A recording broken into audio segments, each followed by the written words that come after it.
Good evening, everyone, and welcome to our continuing series of classes from the Granite Family Search Center.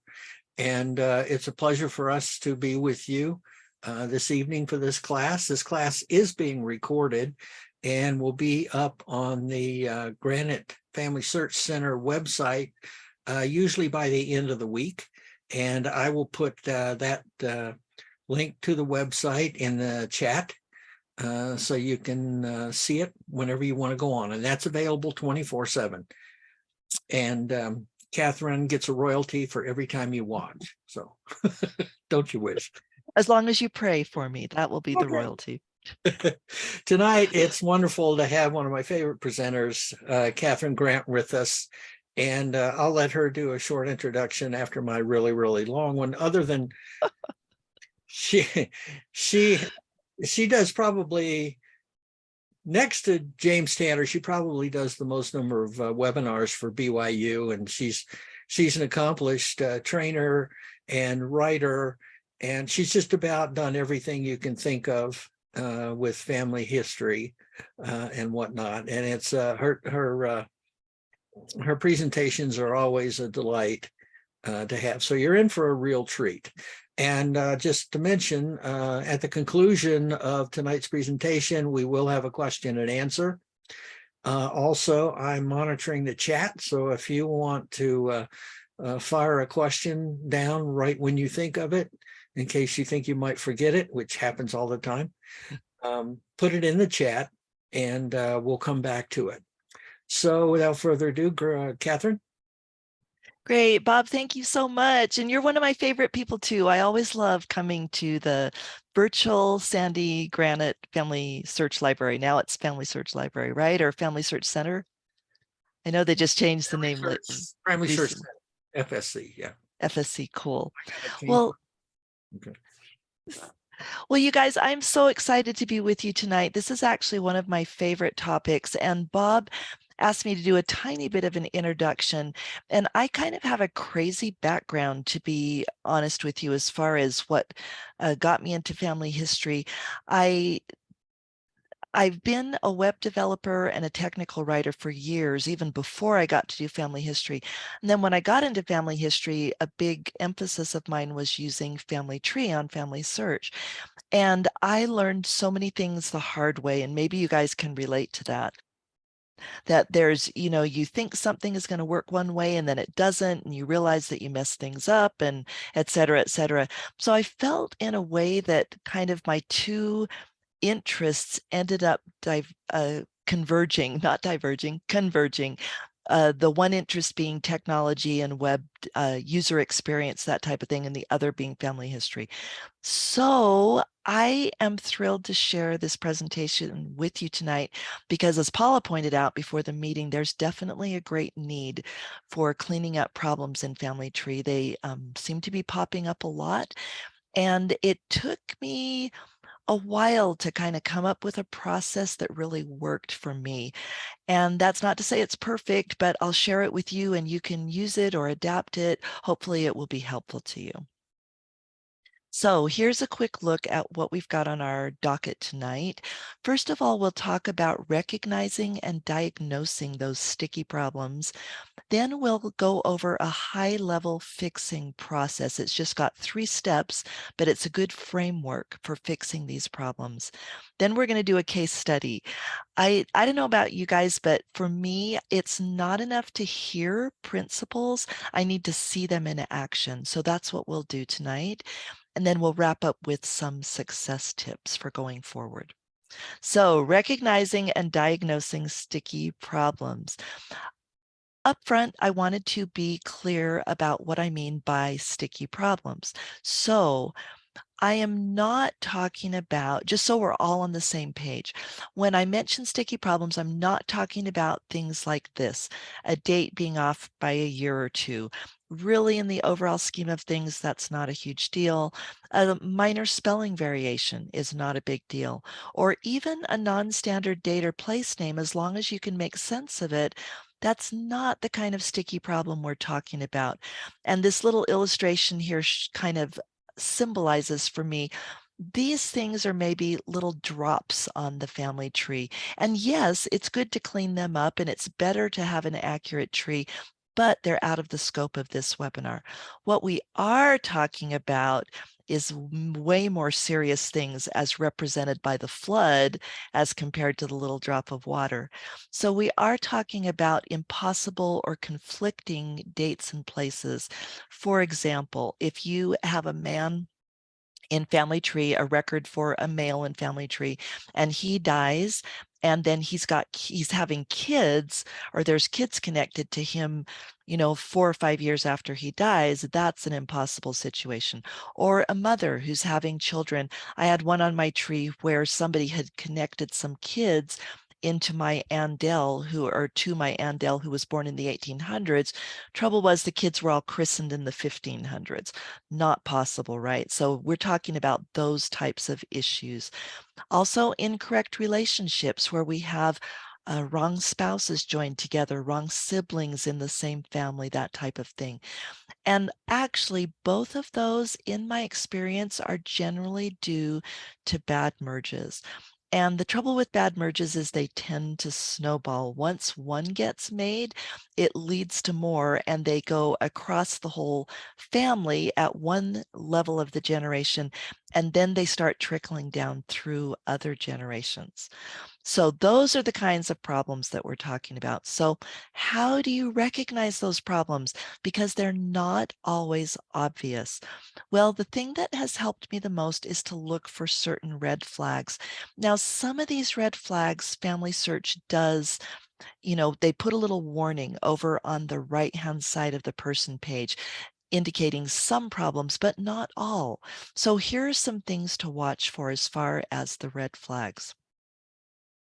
Improbable or impossible dates, as we mentioned, for instance, a child born after her parent's death.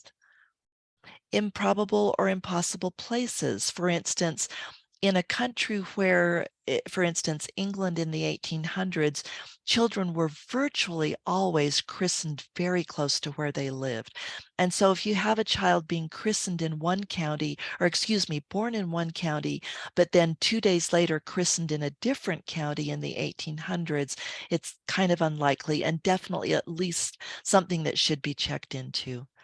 Another thing is unlikely relationships. I ran across a family in Family Tree the other day that had 40 children. Now, is that absolutely impossible? Well, maybe they adopted a bunch of people, who knows? But actually digging into it a little more showed that the children did not all belong in that family. So again, it's a definite red flag that we would want to check into and probably indicates a sticky problem. Whoops, put that too fast. Another one, interestingly enough, is conflicting sources. An example is having two different censuses attached for the same year. And we're actually going to see an example of that later on. What that almost always indicates is a bad merge because one of the wrong sources came over with the incorrect merge. And then lastly, another, or at least another example of a red flag is a large number of merges and unmerges in the changelog. That indicates that people are maybe a little bit confused about who the person really is. Okay, so now it's class interaction time. Look at this, and I hope you can read it. I know this is a little small. I made it as big as I could on this monitor, but tell me what red flags you see on this screen. And Bob, let me ask you, we've got a relatively small group during this live session. Can we unmute people, or would it be better if people just put their observations in the chat? We can unmute them. Okay. Well, I have to ask them to unmute, but Okay. everybody So should have the little, where is it? a little microphone thing Yeah. that they can. I have to run and get my glasses. I'll be right back. Sounds good, Paula. Thanks. Well, this is Marianne, Hi, Marianne. and I see 3 Elizabeths Yes. and Yep. different last names, but it seems strange that they would marry 3 women all named Elizabeth. That's really a stretch, right? Yeah. I totally agree. That's a red flag. Not impossible, but worth checking into. Anything else that people see? And we'll wait for Paula to chime in. And anybody else who wants to chime in, please do feel free. And if you're not comfortable unmuting, go ahead and throw it in the chat.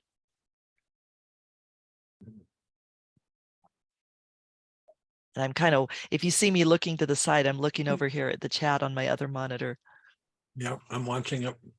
So this is Marianne again. Hi, Marianne. Hi. So those first two Elizabeths have the very same birth dates. And death dates. does that seem a little suspicious to you? Well, It does to me. does.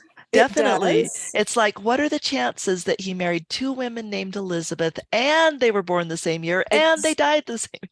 Exactly the same years and deaths. Yes. So that's a little suspicious to me. So anything else that you observe, that anybody observes on this that makes you question? This is Janice. Hi, Janice. I see that the first marriage was about 1789 and the second one was 1790. Oops. And 11 kids. So is he like he is still having kids with this woman while he's married to some, you know what I mean? Yeah, definite red flag. Good observation. Anything else that anybody notices? You guys are doing great. Well, Well, three then- different last names for the woman. Yep, 3 different last names, but they're all Elizabeth, so Uh-huh. something's weird there. Also, the third wife, they were married in Maryland, whereas the others are North Carolina. That's kind of a flag too. Yes, absolutely it is, especially when you consider that this marriage is 1796, just a few years after the other marriage. And I am pretty sure they didn't have 11 kids in, 6 years or whatever. So yeah, you guys, good job. Let me see. I have little call outs. Let's just make sure we caught everything. I think you did. So this one man, notice he's got the same PID ending in BPW. He's married within 6 years to 3 different women, and they're all named Elizabeth, as you said, but with different surnames. And this first marriage is 1789, has 11 children, but marrying 1 year later to somebody else, and then 6 years later to another woman while he's still having children with the first wife. And this was a time when plural marriage was not being practiced in the United States. So yes, I think I heard somebody. No? Okay. So yes, those are the types of red flags that we're talking about. And let me point out one other kind of red flag that maybe isn't quite so obvious, but it is that it's unlikely that somebody would have entered this much conflicting information manually. So imagine yourself building this person out. So you enter Thomas, you enter Elizabeth, and you enter the 11 children, and you've got the marriage. Well, are you then going to come in and add another wife being married a year later? Probably not, because you're familiar with that family. And you'd look at that and go, oh, that can't be right. And so most likely when you see that type of conflicting information that a person would not enter manually, probably it's due to bad merges. And indeed, as we look at the changelog, we do see that there are multiple merges. Not only are there 3 merges, but this one, now is that off the screen for you guys? That's Yes, really weird. Let me, maybe I'm not, I thought I was in full screen mode, but let me go It's back. a really tiny screen to us. Oh, I'm sorry. That's not good. And for me, it's like hanging off the screen. You know what? Let me try a different way of sharing and see if that solves the problem. You know what you were saying about sources and census records? Yeah. I did run across something where in 1880 census, my grandfather's family or great grandfather's family was in one place. And then later on that same year, one of the daughters was, and this was up in Johnson County, Kentucky. It's kind of northern area. Uh-huh. And then later that year, they were in Tennessee, or this just the girl was in Tennessee, but that turns out that was correct because I knew that my great grandmother was buried in Tennessee, and actually great great grandparents were from Tennessee. So she migrated north, but still, of course, had and she was buried in Tennessee, that line between Bristol and I can't think of the name of the other city, but those lines kind of move around a little bit within the decades also. Yeah, that's a super good point. So the red flags, like Paula said, the red flags, they indicate that you need to do some checking, but there are times that unlikely things turn out to be accurate. Paula, I've had the same experience too, not often, but maybe 2 or 3 times that somebody, because the enumeration went over maybe a period of 3 weeks or a month or whatever, then people were enumerated in 2 different places. So Yeah. Yeah, or even in the same town, like my father would be over at his married sister's house. And and then, enumerated there. yeah, and sometimes they were in February and it had continued through April, the enumerations. Yep, So, good point. So it's a good reminder to pay attention to the red flags, but then definitely you want to prove or disprove is there really a problem or was it really accurate? So thank you, Paula, for that comment. So is that better, you guys? Can you see the screen better now that I'm sharing it that way?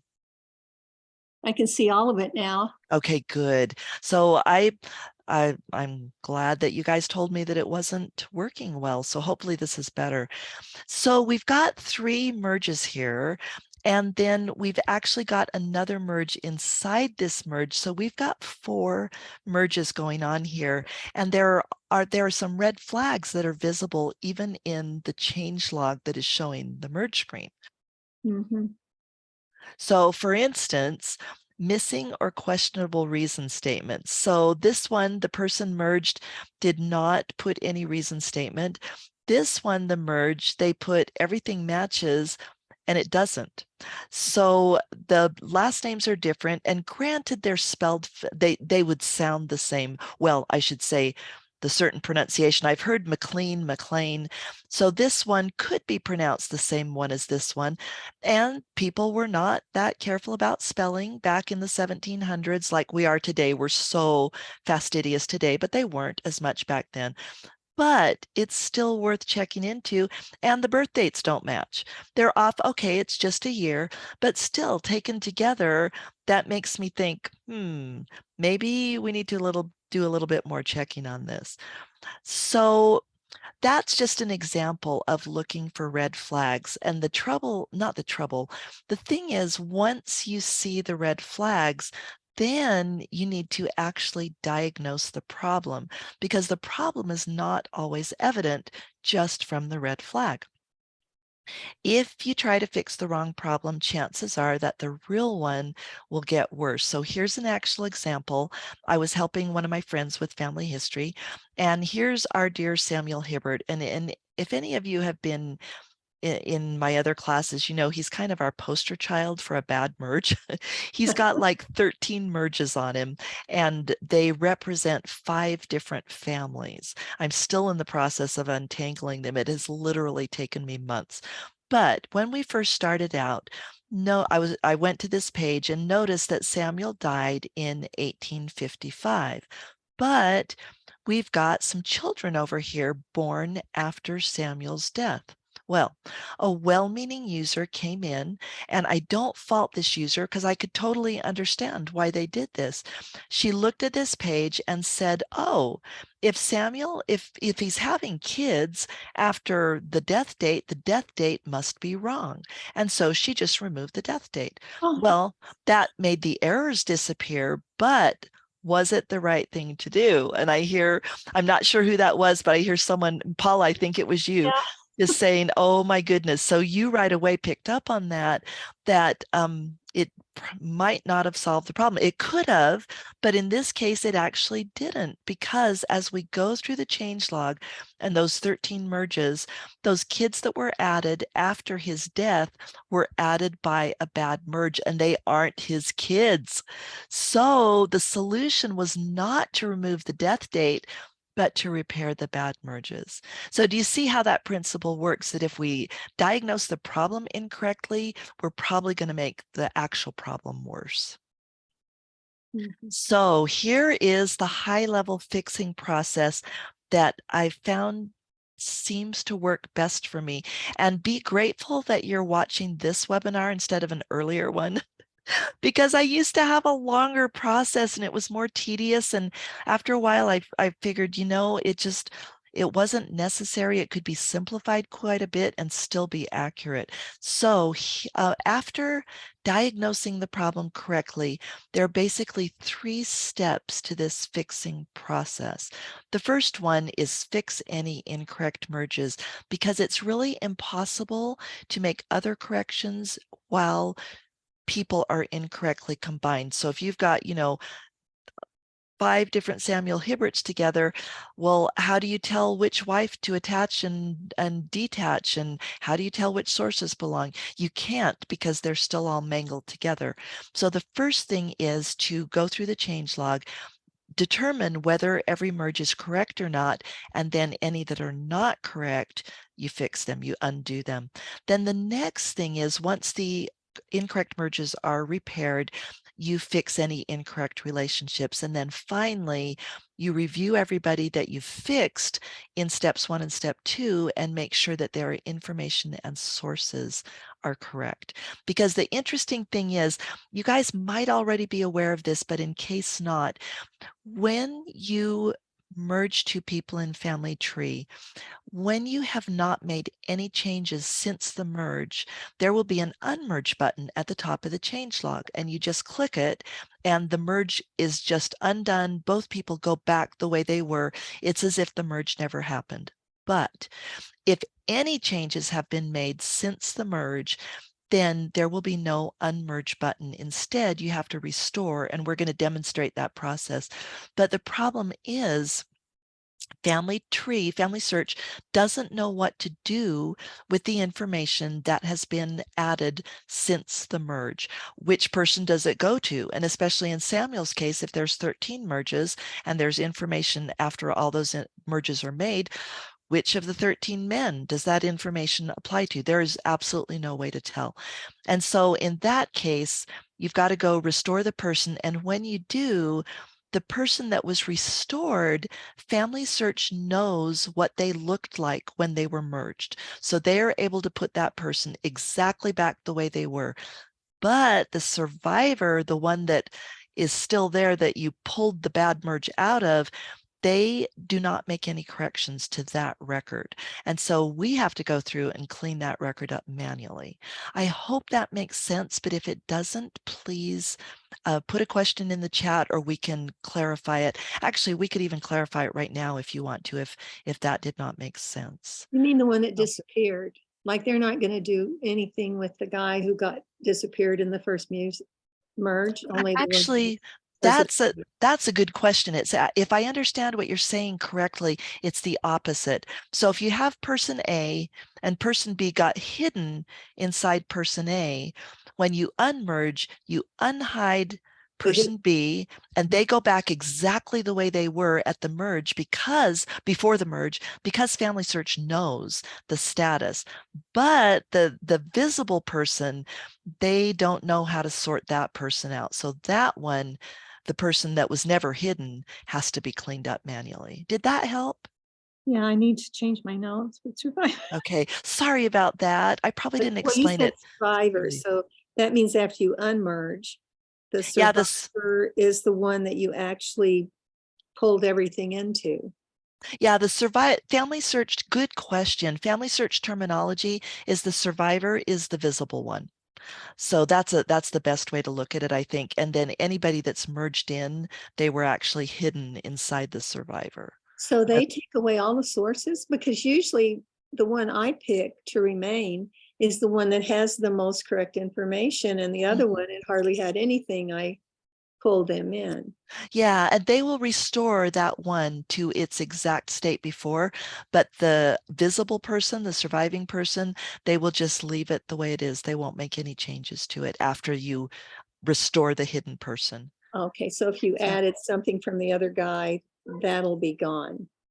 It'll still be Or on the stay- survivor. It'll stay there. Okay. Yeah, it'll be on the survivor, but if it applies to the hidden person that you just unmerged, you would actually have to disconnect it from the survivor and add it to the person that you unmerged. Oh, okay, I see what you're saying.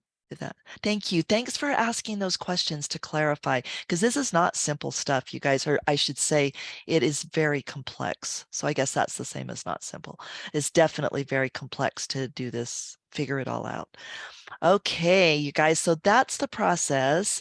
And there is another thing that I wanted to bring up that is so important in fixing these types of tangled problems, and that is the concept of intended identity. Now you might be saying, intended identity, what on earth is that? It's actually got a very simple explanation. So when somebody creates a person's profile in Family Tree, they intend the profile to represent a certain human being, and that is the intended identity. So this profile for Joseph Aminadab Quibell is all the information on it is meant to represent this human being right here. The trouble is, in a shared tree, that identity can be changed through bad merges. So to determine the original intended identity, we want to go into the change log and we want to look at the very earliest entries. So for those of you who may not be familiar with the change log, or see on this screen, it's not called the change log, even though it does say changelog in the URL once you get into it. But anyway, the way you get to the changelog is go over to the latest changes box on the right-hand side of any person page and then click show all. And you'll see something like this. So on this one, this is Lottie Crossland. So let's see what her original intended identity was. So we go to her changelog and we scroll clear down to the very bottom because that's where the earliest entries are. And we notice that when she was created, her name was Lottie Crossland. So that is stable. That hasn't changed. She was born about 1884 in Rotherham, Yorkshire. Her dad is George Henry Crossland. Her mother is Catherine Fox. So that is her original intended identity. And anything that diverges from that, we can argue that that's not correct. And let me see, what did I? Okay, I've got another slide later. Let me say this comment first, and then I'll say the other thing I was thinking. I'm getting a little out of order here. But why should we care about intended identity? Well, if we didn't create that profile, we don't automatically know that intended identity. Intended identity can be changed through edits, through incorrect merges, and so forth. In other words, the apparent identity on the person page may not be the original intended identity. And that was the case for that Samuel Hibbert. So the principle, and I need to be really clear here, that this is just a principle that I've decided to follow personally. This is not a family search law or rule. It's not a church policy or anything. Just to me, it makes sense. I feel like it's a matter of common sense. And that is that if a profile has multiple identities through bad merges, the identity that was the identity at the time the profile was created should take precedence. So if the record has been changed, my goal is to get it back to its original intended identity. So now let's see how this works in a case study. So I'd like to introduce you to the Parkinson family. Does anybody notice a potential problem on this family?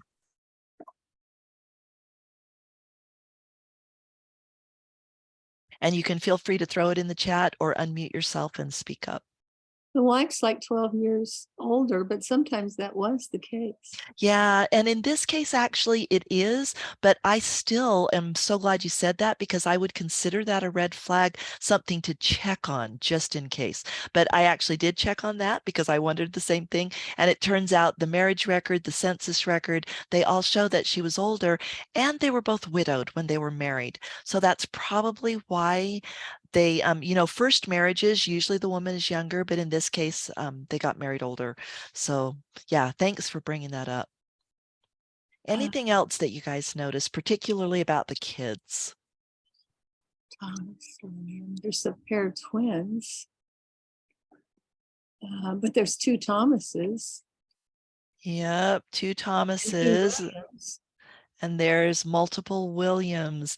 So yeah, we've got kids being born before the marriage. It looks like this guy might have been from one of the previous marriages, just for your information. But the thing that we'd like to focus on in our case study is the fact that there are 3 boys named William. So red flag, but with a caveat, in a lot of countries, especially back in the 17 and 1800s, if a child died, parents would often name a next sibling the same name. So it's not necessarily bad. It's not necessarily wrong that there's 3 Williams, because it could happen. But as we dig into it a little bit further, the only time they'd name a sibling the same as a previous sibling is if that one was dead. That I've never run across a family where they had people with the same name, except possibly in the case of adoption, but never biological. I've never seen biological parents name their children exactly the same thing with no variation whatsoever. Yeah, they might have the same middle name, or in Hispanic countries, where everybody might have Maria in their name, but the other parts of the name would be different. So for biological kids, I've never seen the living children named identically. And that is the case here. So the first William is born in 1824, but the church record shows that he lives at least until 1836. Well, that's 10 years after the second guy was born. So there goes the theory that the first one might have died. He didn't. And it's the same thing for the last one. The second William lives until 1871, if this is correct, which is well after 1840 when the next one was born. So we've definitely got some red flags that we need to check into. And for purposes of this class today, we're just going to focus on the first guy, because otherwise this webinar would go until midnight, which I'm sure none of us wants. So we're going to figure out if William Parkinson ending in HHY really belongs in this family. Is he really the son of Thomas Parkinson and Elizabeth Hoyles? Well, first step is figure out William's intended identity. So here's the changelog, and we've scrolled to the very bottom, and this is what we find. He is the son of a Thomas Parkinson and a Betty, but without a maiden name. So we, at this point, don't know if it's Hoyles. It could be, it could maybe not be. We see that there is a birth date, and as it happens, this birth date was on the christening record. Maybe some of you have seen that before, where they'll have the full christening date in place, and then they'll just write the birth date, but no birthplace. And that is what happened in this case. And then we've got this gold information of an exact christening date and place. So taken together, all this information really does establish the original intended identity of this William very uniquely, because the chances, it's like astronomically impossible that there would be another William with these parents born on this date and christened on this date. There's not going to be 2 of them. I mean, that is so unlikely as to be astronomically impossible. I have a So, question. yes, absolutely. Well, the Paula. christening took place, usually christenings are very close to their birth date, but the christenings took Yes. 12 years later? Yes, good observation. And I'm impressed that you caught that. And we'll actually be looking at the record and seeing why that happened in this case. But yeah, this is an example of a red flag that definitely needed checking into. So let's compare so far the original information in the changelog with what's in family tree. And I've highlighted the differences in red. First of all, we've got a birthplace that we didn't have before, and it's not the same as the christening place. But given that it was 12 years later, maybe that's okay. The father's name has been expanded in family tree. I don't consider that a big issue, because Thomas is a well-known abbreviation, or TOS, T-H-O-S, is a well-known abbreviation for Thomas. We've got a full name of Elizabeth. That's still okay, because Betty's a nickname for Elizabeth. But here we've got Hoyles, and we don't have any proof from the original intended identity of what William's mother's maiden name was. So let's keep going. No proven contradictions, but there's no proof. So we need to keep investigating. Well, the first thing I wanted to know is, how did that birthplace get in there? Because I wanted to assess whether it was accurate or not. Was there a source supporting it? Well, it turns out that somebody just added it and did not add any source and did not add any reason statement. So for me personally, that's still suspect. I don't want to just take that at face value because I have no proof for it. So then as we look through the change log a little bit more, we notice that the current parents, Thomas Parkinson and Elizabeth Hoyles, do not match the original ones. Look at the PIDs.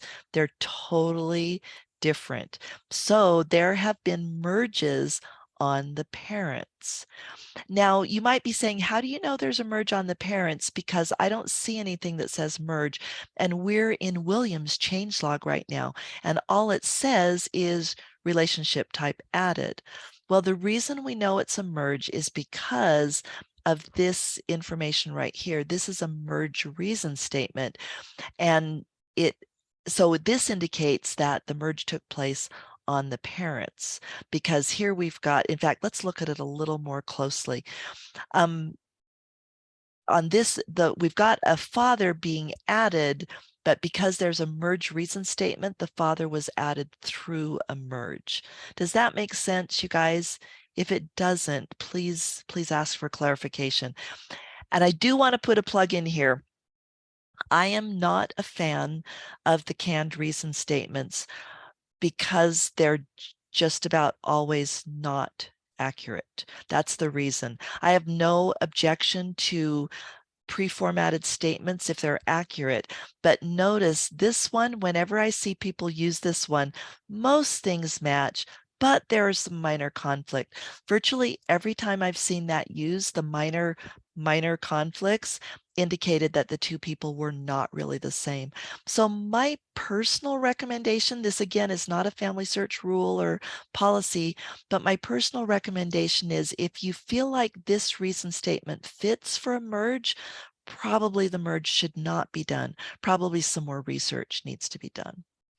So we definitely need more information here.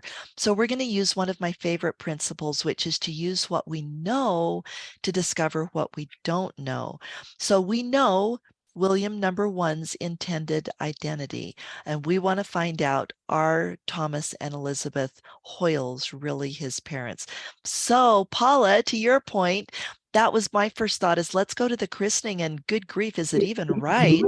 And if it's right, what's the deal with the 12-year gap? And, does it prove his parents one way or the other? So here's the christening. And I know this is probably terribly hard to read, and I'm going to have a transcription on the next slide. But interestingly, just want to point out a couple of things. 5 Parkinson kids were christened on the same day. And this little piece right here actually belongs over here. It just didn't all fit. So all the kids, starting with William born in 24, down to the last child born in 36, and I can't even read that. Oh, here it's John. That says February, I think, is his birth date. So the last child born in 36, they were all christened together on this same date, a few days after Christmas, December 29th in 1836. Probably So they were inactive or something. probably what? They weren't going to church maybe at the beginning of the birth or something. Yeah, you know what it actually turns out to be, interestingly enough. Okay, this is also my supposition, but here's my theory. So most people at this time in England belong to the Anglican or the Church of England, the state-sponsored church. In fact, for a while, it was against the law to join another church, and then things relaxed. Well, all these christenings actually took place in the Methodist Church. So my theory is that they finally followed their hearts and ended up, they weren't satisfied with the Church of England, joined the Methodist Church, and had all their kids baptized into that church on the same date. And over in England, I read a thing on a church website, actually, that in the opinion of this English specialist who wrote the website, they said that, and they were from the British Isles, so I felt it was trustworthy. They said that christening and baptism are often used interchangeably. So even though this was called a christening record, we might say baptized because they were older. But anyway, they went through a rite or a ceremony that made them a member of this church. So let's see. Whoops. Let's see where we can go from here. So this was total gold because it gave me a picture of the whole family. Now I know that William has these siblings because they had the same parents, same occupation, same place of abode. They were all baptized together into the Methodist Church. So it was actually a fairly easy thing to find them in the census. And just in case, sorry, I need a little drink here. I thought I should explain just very quickly what we're looking at here. It's a tool called the timeline grid. And if after this webinar you decide that it looks maybe helpful to you, I can supply templates or a URL or whatever for that. And it's free. It's just an open source tool. So what it is you have columns for years, such as maybe this is the 1841 census, or columns for certain types of information, I should say, that's better. So here, for example, this is the 1841 census, this is the 1851. Going back here, this is all the stuff from the christening record all in one column. And every person gets their own row. And the basic purpose of this grid is comparison, just so that you can see, is the information consistent as it goes forward? This one I actually kind of stuck in as a summary. So this just lists the name and the approximate birth year from the censuses to make it easier to see. So whoops, sorry, let me go back. I keep getting ahead of myself and hitting that button too soon. So let's take a look at what we're seeing here. So starting with the christening information, we had a really solid picture of the family. And as we find them here in the 41, they're living in the right place in Whalley in Cribdonside. Cribdonside, I guess, is a hamlet or little a small place inside the parish of Whalley, which is inside Haslingden. So we've got them in the right place. It matches the christening record. We've got the right parents' names. Henry was not with them when they had the kids christened, their oldest son. I don't know why. Maybe he didn't want to leave the Church of England. A pure speculation. We don't know. But he wasn't with them at wasn't recorded on the christening record. But William lines up, Jane lines up, Thomas lines up, Nancy lines up, John lines up. And you might have noticed we've got Jenny and Jane here, but Jenny is a nickname for Jane. I had an Aunt Jenny, and she went sometimes by Jane and sometimes by Jenny. So that's also a known nickname. So I felt like this is definitely this family. We've established who they are from the christening and the census. Then when we get over to 1851, sadly, Thomas has died and Betty has remarried, but her identifiable kids are with her, especially Nancy, because that's an unusual name in England at that time. And they're listed as the stepson to the head of household. And sorry, I couldn't fit him on here, but his name is Henry. So Betty married Henry Barlow after Thomas died. So let's compare the information that we have now carefully documented or substantiated with family tree. It kind of doesn't match very well, does it? We've got William up here, but no Jenny, no Thomas. Well, unless maybe it's this guy, but it's the wrong date. This guy was born in 1830. The first Thomas, born before the marriage that we think is for the previous marriage, way off by the year by like 9 years. So that doesn't work. No Nancy, no John. So it is very much looking like William probably does not belong in this family. But just to be sure, and this I do for my own peace of mind, I want to get a better picture of this family. So I made a timeline grid for them as well. So they were actually pretty easy to find in the census, especially because of that Eliza. Usually if you've got some unique names and you've got a combination of names, it's easy to find that person in the census. So it appears that the family and family tree is actually this family from Bolton. So we've got the parents, and this all lines up as far as the kids in family tree. And I'll show that again in a minute, how they line up. But I did want to comment on the christening records. Actually, there's a christening record attached to Thomas, and there's a christening record attached to William, but they are inconclusive. I suspect they might even be wrong because the father's occupation is iffy, and there's no christening record in the same record set for Richard or Eliza. And this family always lived in Bolton.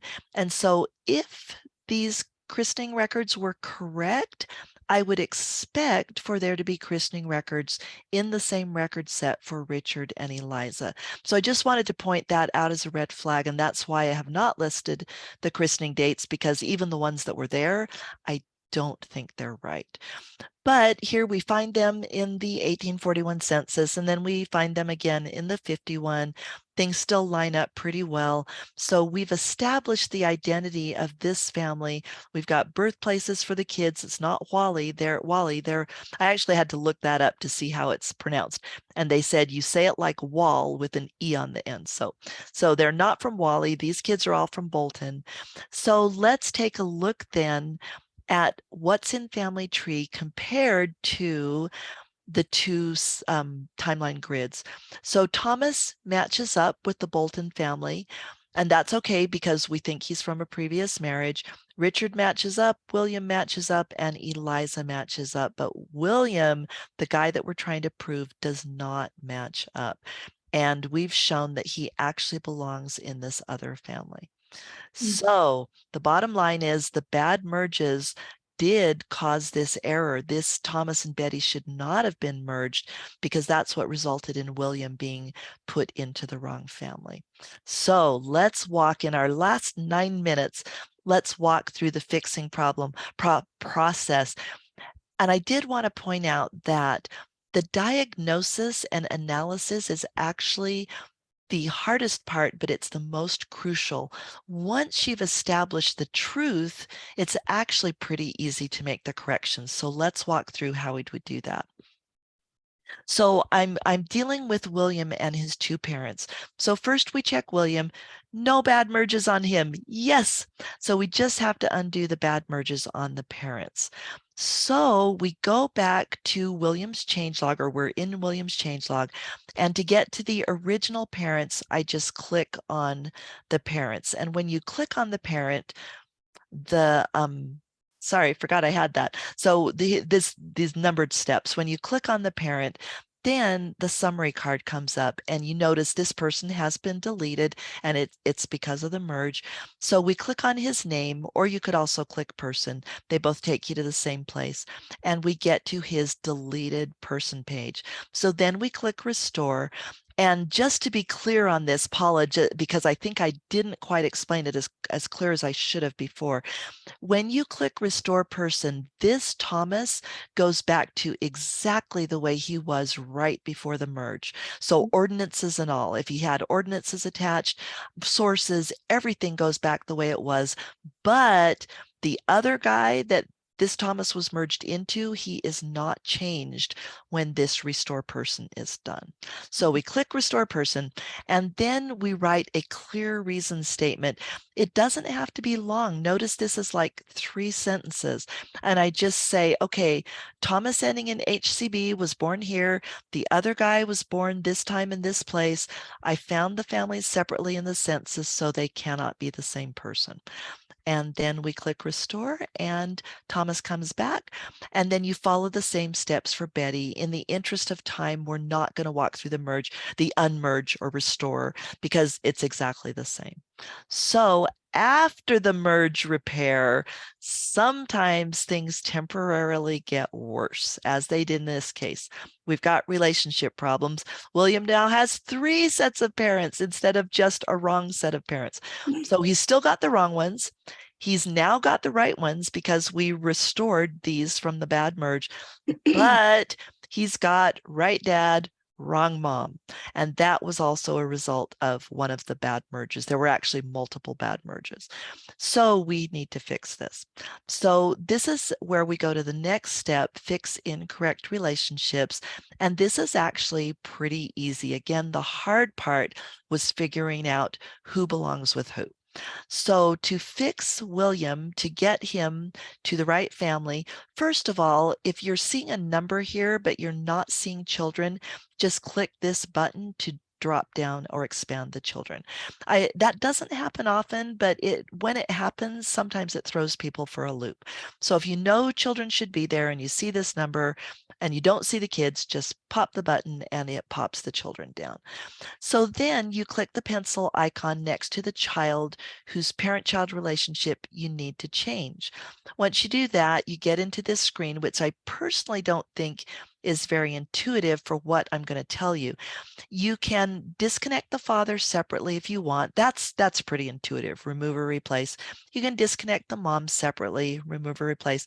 But if you want to do them both at the same time, you click remove or replace next to William. To me, that's not intuitive, but so just know that if you want to do both parents at once, you click the remove or replace link next to the child. So that's what we're going to do. And we get a screen that looks like this. We can definitely say, yes, I've reviewed the relationship sources and notes. I'm confident that what I'm doing is accurate. And then we just click remove parents. We write a clear reason statement. In this case, I did not feel the need to substantiate anything with facts because this merge was unjustified. There were no facts. So basically, I'm just saying this guy was connected to the wrong parents through a bad merge, and click remove. And it's looking better. The incorrect parents are gone. Shouldn't say bad parents, but the incorrect ones are gone. And then we do the same thing here for this couple.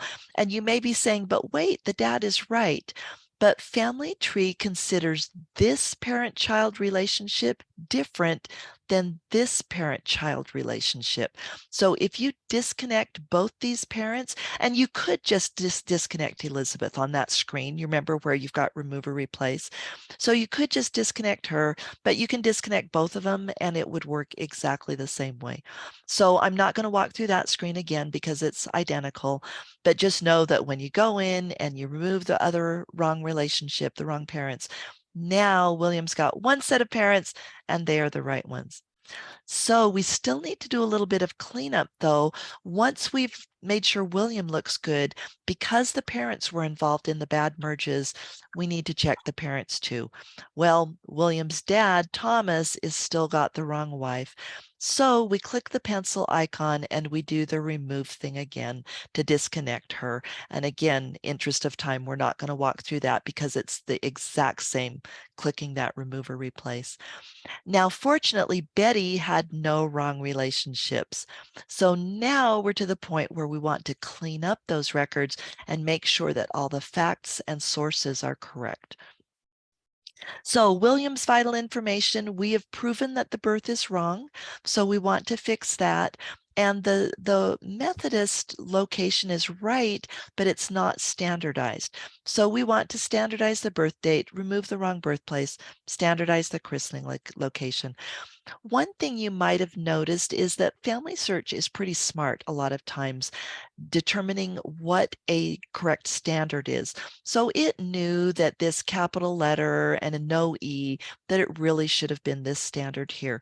But it didn't remove the other one when it just adds the standards. So I kind of don't like this duplicate clutter right here. So I tend to get rid of that extra stuff. And the way that you do that, did I say how to do that on the next screen? I didn't really, sorry. So I'll talk through it. Sorry, and I realized I didn't say, but you guys probably know this. The way you get to this editing screen is you just click edit next to the birth. And actually, These are the old screens. So if you have started to use the new person page, then as I recall, somebody correct me if I'm wrong on this, I think now it's just a pencil icon. And so you can click that to edit. I'm pretty sure it doesn't say edit anymore. So old page, click edit, new page, click pencil icon, and you get a screen that looks like this. If you want to get rid of these duplicate entries, then in the non-standard one, click at the end, hit your space bar, and you'll get a drop down of standards to select. And just click the correct standard, and it gets rid of that duplicate listing, one standard and one non-standard. So I did that with both the birth date and the birthplace. Now we got to go through and check William's sources. Oh my goodness, we've got 1 minute. So I just went through and I said, is this right? Well, this one had the information that matched the intended identity. So I was good with that. I just left it. But this census, as we look in, we see it's for the Bolton family. So we've got to detach that. This census also turns out to be wrong. So here's how you detach sources. And the new page is slightly different, but still pretty close. So you'd view the source, and then you'd click detach to remove that source and give a reason for why you know that that source does not apply to that person. Now, as it turned out, the two wrong 1841s were attached and the right one was not attached. So I clicked the Family Search logo, and here we find that census that we already know about from the timeline grid in Wally. And it's got all the correct people that we are expecting, Jane, Thomas, Nancy, and so forth. But look at this. Notice it's got a little connection icon on it, which means it's already connected to somebody. And we know it's not connected to our guy because I checked and it wasn't there. Well, here's who it's attached to. I considered not even mentioning this, but the trouble is it's very realistic. Is once you start cleaning up somebody, you'll and there's multiple bad merges. Remember, I talked about how they snowball. Here's another case. So this source is connected to a different William. Is he a duplicate? Possibly, possibly not. Maybe the source is connected to the wrong guy. But here's another little branch that I need to follow in order to completely clean up this record. The trouble is it's so easy to get distracted. So what I recommend doing is if you find something, basically a rabbit hole like this that you know you want to go down sometime, but you don't want to lose your focus, just write it down. And that way you'll be able to come back to it when you want to. Okay, we are going to zip through this last part. Clean up Thomas, that's pretty obvious. Clean up Betty, but she didn't have a last name. And I want to show you how I found the last name because it was, I think it's a good thing to know for a case study. So when I looked up reasonable marriages, I actually came up with two. Notice that they're just a year apart. We've got a Betty Ashworth, a Betty Barnes. Are they both right? Maybe one died and he married another one, or neither right? Or is one of them right? Well, I looked at each marriage record and I couldn't tell. There was nothing to indicate which one was right. No parents, no occupation, no other clues. So I remembered that Betty got married again, and later marriage records in almost any culture, they get more complete as they go along. So I thought maybe her second marriage will have more information. And as it happens, it did. Here's the marriage to Henry Barlow, widower and widow, and her dad is Henry Barnes. So now we know that the Barnes record was right and the Ashworth was not. So this is what the corrected record looks like. And success tips, I will just say, I'll do this in like 1 minute. The first tip is remember that you can't fix everything. It's just not possible, just like in life. So you have to prioritize, and prayer can help with that. The next tip is be methodical. Follow a process such as we've outlined today, or another process if you've got a better one, but follow some kind of methodical process so that you've gone through and you've made sure that everything is cleaned up, and then write things down, both for analysis and for any of those rabbit holes that you want to come back to later. The last tip is be part of the solution instead of part of the problem of creating bad merges. So don't assume, use what you know to discover what you don't know. Don't merge unless you're positive, and then do your best to add accurate information. Know that it gets easier as it goes on. I used to have such a hard time wrapping my head around this, but after I did it repeatedly, it started to get a lot easier. So to just say the little end slide here, untangling problems in family tree can be time consuming and even frustrating, but it's also deeply satisfying to fix and prevent those errors. So you guys, thank you so much for being here today, or if you're listening to the recording, thank you for listening. And for our live audience, do we have any questions? I do. When you Over, kept yes. saying, write it down.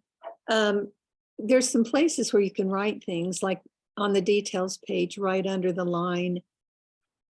There's some things you can say about the family, Absolutely. and would that be where you put it? Or is there a different place? Like, isn't there something on the front homepage? Yeah, that's a super good question. And I would say, Paula, just use what works for you. So yes, you can make tasks on the home page, and also you can put notes on the collaborate page. And then also, frankly, I do them in both places. So well, wait a second. I didn't finish my sentence. I like to use a tool named Goldie May, called Goldie May. If you go to goldiemay.com, let me throw it in the chat here. Everyone in the meeting. Let's see. If you're using Google, you can add Goldie May as an extension. Yes, exactly. In fact, it only works on the Chrome browser. I found that out the hard way because I tried to add it to Firefox and found that it only works on Chrome. But if you go to this website, it will kind of explain what Goldie May is. Basically, it's a research assistant, and one of the things it has is a task and project tracker. So I will put my tasks and projects in Goldie May, but I'll also put notes on the person page for other people who come along and of course don't have access to my Goldie May list. So Paula, that's a really great thought. And also I keep my timeline grids in Google Docs. So I kind of put them in multiple places. Google Docs, what's that? Oh, very good question. So if you have a Gmail address and you go to drive.google.com, you automatically have a place to store documents. And you can also go to docs.google.com, but that's kind of the legacy. That's the older view. And Drive is the newer view. So, and they call it that because, your hard drive, you can keep things on a hard drive. Well, you can keep things in the cloud on your Google Drive if you have a Google email address or a Gmail address. So you can create, like I've got folders here, you can create a new, I just clicked that. It took a while to come up. You can create a new document, which is just like Microsoft Word or WordPerfect. You can create a spreadsheet like Microsoft Excel. You can create a slide presentation. All my slides are done in Google Slides. You can upload files, you can create a new folder, etc. So basically it's just kind of a cloud drive where you can store things. I put all my timeline grids on Google Drive, and then that way they're available wherever I have an internet connection. So I can use them at home, I can use them at the library, I can use them at my sister's house, I can use them at the church. They're just always accessible. So good question. That's Google Drive in a nutshell. Google Yep. Drive.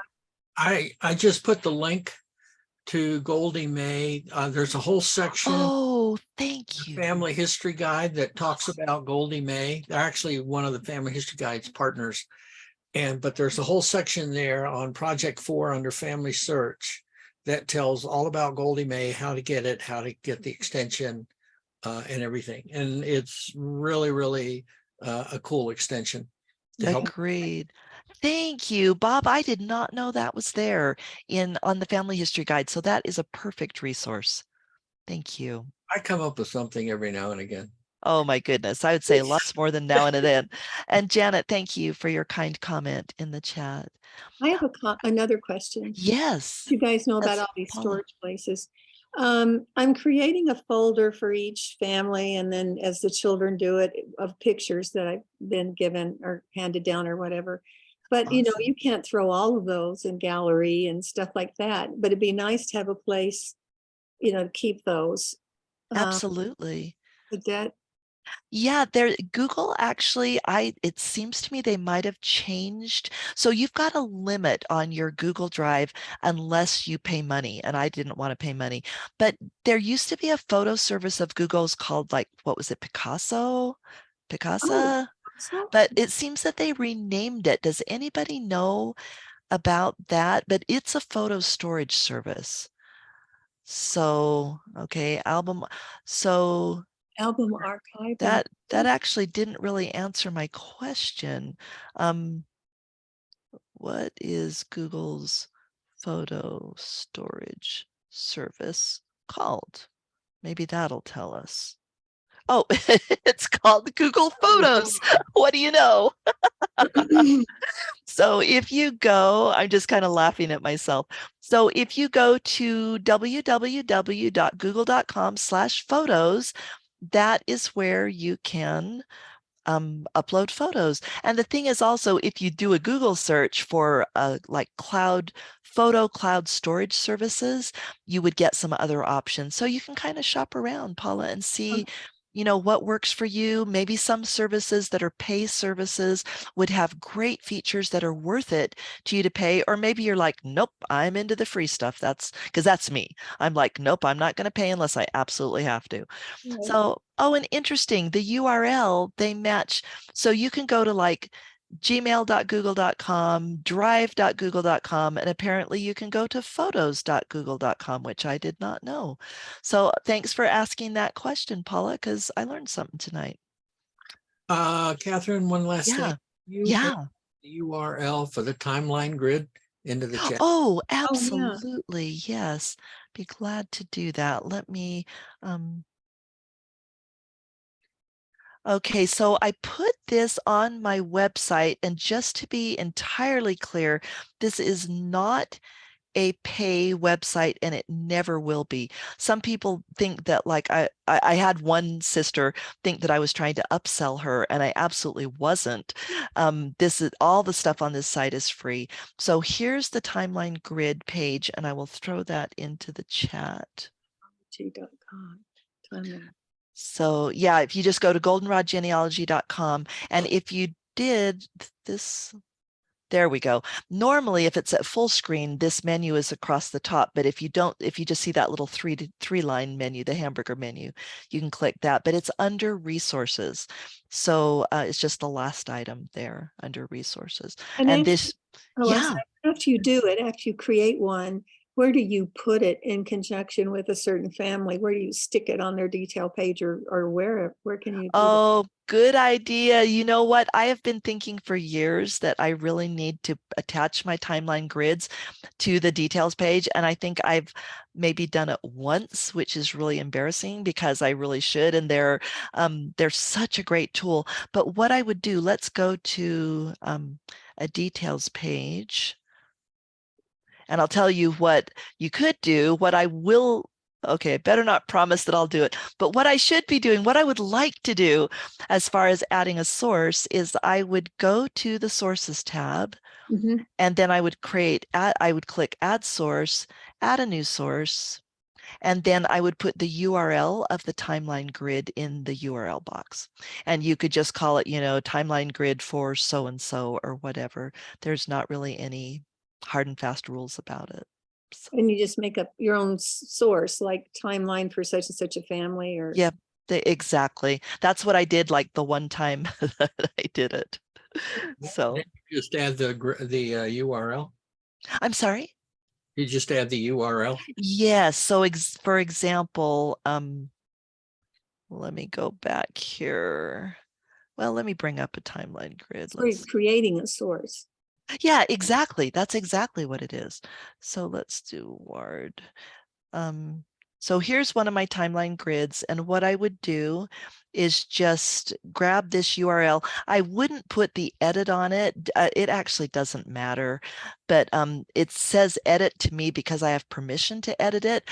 But if I put this, when I put this on Family Search, I would share it so that it was viewable, but not editable. So I would copy this link, and I would also set on my share settings, I would put it so, there we go. So I've actually shared it with some specific people and given them editor access. These are some family members, but general access, I can choose like only people I give the link to, or I can say anyone with the link. And that's probably what I do on Family Search for a source, is I would choose anyone with the link. And then actually they let you copy the link here. So, ignore what I said about this. That's what I usually do, but this would really be much easier. After you set it to be general access, just click copy link, and then you would go back to Family Search and you would paste it in this URL box. Mhm. Does that make sense, you guys? Does that help at all? Yeah, because I would think sometimes you might only do a grid for those complicated kinds of things. Yeah. The ones that might have been hard to follow, or somebody might come in and change. Yeah. Somebody just a week and a half ago went in. I have cousins that are my age, right? And she went in, and two of them have died. The twins have died, but the older brother and sister are alive. She just made everybody dead. And I couldn't go in and change it. But Right. so I submitted permission, or would they please take care of it to Family Search? It was longer than a week and a half ago. It was probably a month ago. Oh, And I've heard gosh. nothing back. So Oh, dear. I can't fix it. I can't get rid of it. Can you Because contact? I already had them in there under their ID that I put in. Right. Of Can course, you, not living, but Paula, can you contact the person? Like if you click their name, do you have an option to either send them a message or send them an email? I did. Because I'm sorry? I don't know if they got back to me. Okay. Okay. Yeah, sometimes people don't answer, and that's the best you can do is try at least.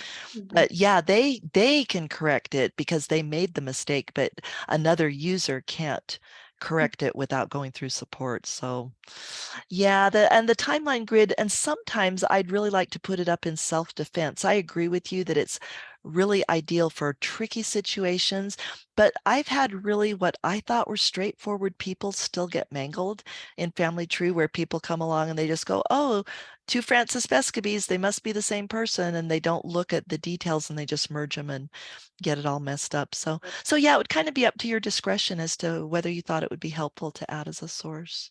Right. Great Thanks, question. Catherine. We've got to break out. Oh, sorry, gotta go. Yep. Oh my goodness. It's Yeah, great. 8:16. I've worn out 2 pencils. Well, thank you for coming, you guys. And yeah, Thank it looks like we've lost most of our people. We have the two faithful souls still watching. So thanks, you guys. Okay, thank you, Catherine. And again, this will be up on the site generally by the end of the week. So Perfect. thank you all, and good night. Thanks. Take care.